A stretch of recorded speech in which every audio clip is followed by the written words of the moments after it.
How are you doing today? I'm good, thanks. Good, good. What's brought you here? What would you like to talk about today? Well, I've been struggling with my weight Okay. for years. Okay. I think since my son was born. Okay. How old is your son? 23. And I lose some weight, I do okay, then I gain it again, then I start again. So it's a cycle. And I found, I'm always looking for what it is that's going to work best for me. And so I'll try something different, it'll work for a while. And then, after a couple weeks, I get sloppy, I get off track, my eating goes crazy, I'm not eating the right stuff. And then I'm back where I started.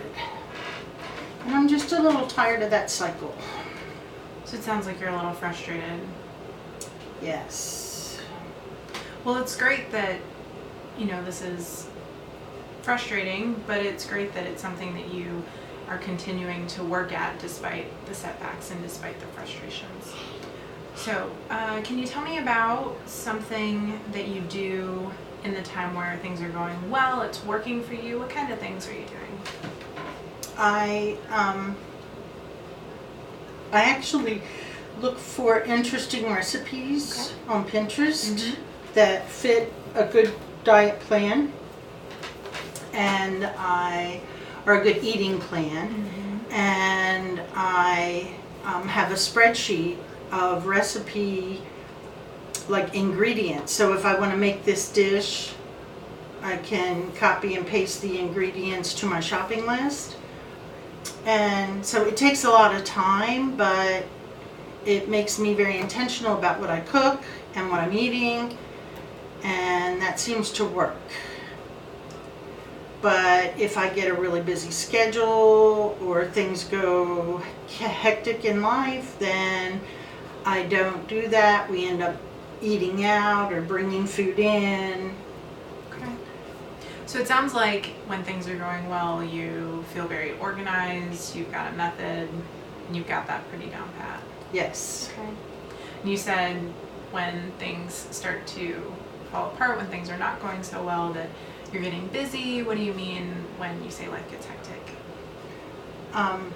Well, I may not have anything on my calendar to do because I'm retired.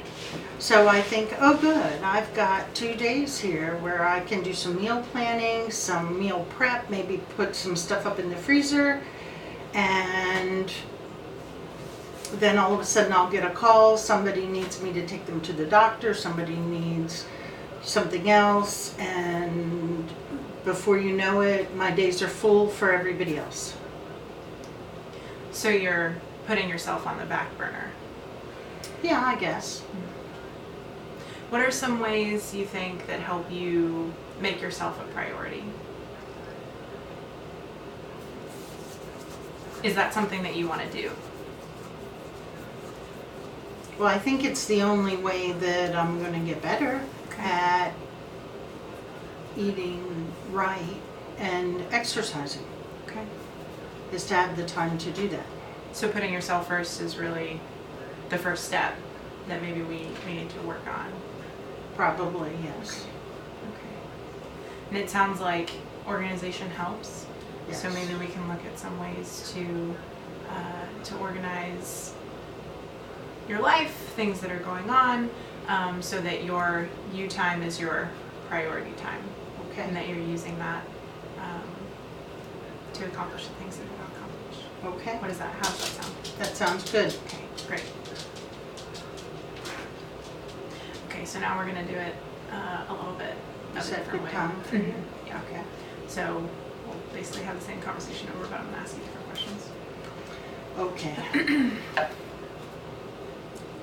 Hi Dee, how are you doing today? I'm doing okay, thanks. Just okay? What's going on? Can you tell me about what's brought you in today? Well, I'm kind of frustrated because I have been fighting my weight for a long time, and I had a hectic week last week, and I've blown my food plan, my eating plan, just going nuts. And you said you feel frustrated. Yes, I feel very frustrated because I'm trying to lose weight, and the doctors have told me this is going to be very hard for me because of certain medications I'm on. And so I really need to focus and work hard at it if I'm going to be successful at all. What kind of things are not going well right now? What are some of the issues that are coming up that are preventing you from being able to do this? In order to do it, I have to be very intentional, and I have to allow myself time to do meal planning, shopping planning, meal preparation, day to day, and time to exercise. And I get busy sometimes, and before I know it, 4 days have gone by and I haven't been eating off my meal plan. I haven't been cooking the foods. Sometimes I haven't even been shopping, so we're ending up bringing food in from places, restaurants around town. We do a lot of takeout. Okay. And how do you feel about that? About this kind of up and down process? Well, it's very frustrating because I may lose a few pounds, but before I know it, I've gained several of those pounds back. So it's very, very frustrating. It's been a long time. Has this been an ongoing cycle? Yes, for years. Okay. And have things always kind of gone this way? Things are going okay, so you're sticking to it. Is it something that you've always worked on?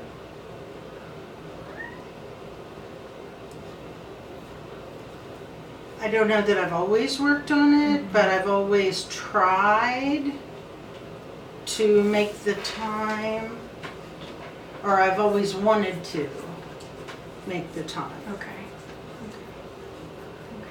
Sometimes I feel like my time isn't my own, and so I end up not doing the things that are important to me. Okay. So maybe we should look at some ways to make your time your own, and we can talk about kind of focusing your time so that you're just spending it the way that you want to. How does that sound? Yes. Okay. Good. Okay, let's try that. Okay. So those are the two. So let me ask you this. Could you tell a difference between the two approaches? I don't know if you could. In the first one, there was a lot more affirmation of what I was doing well. And in the second one, it seemed like there were more questions, like you were trying to get me to figure out the answer myself. Okay. Does that sound right? Sure. I mean, you kept asking, not leading questions, but somewhat leading questions so that I would think about the issue you wanted me, in the direction you wanted me to go. Okay. Which method was more helpful? What aspects were helpful? What was less helpful?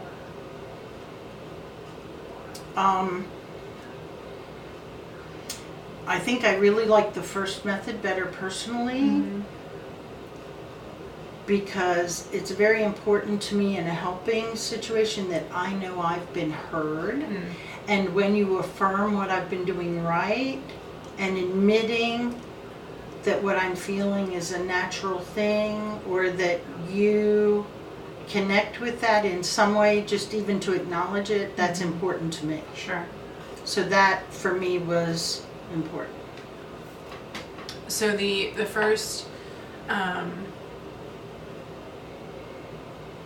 method is called motivational interviewing, and the whole idea is moving people from a place of complacency to a place of desiring change.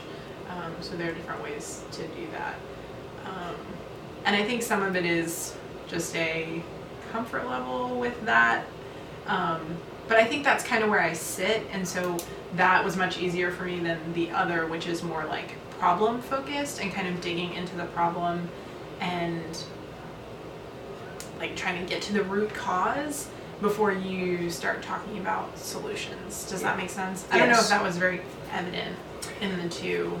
Yes. Yeah. I struggled with the second part because I'm like, I want to talk about helping, but Yeah. and you do, but it's really like getting to the heart of the issue, Yes.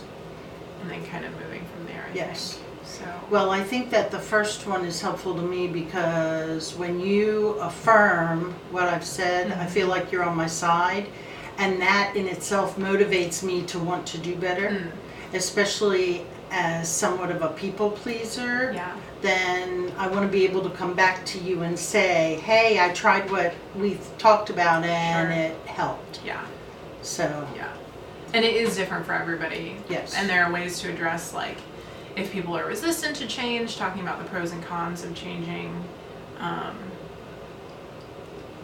things like that. But I think it went okay. Yeah. It went fine. I don't Yeah. know. Thanks.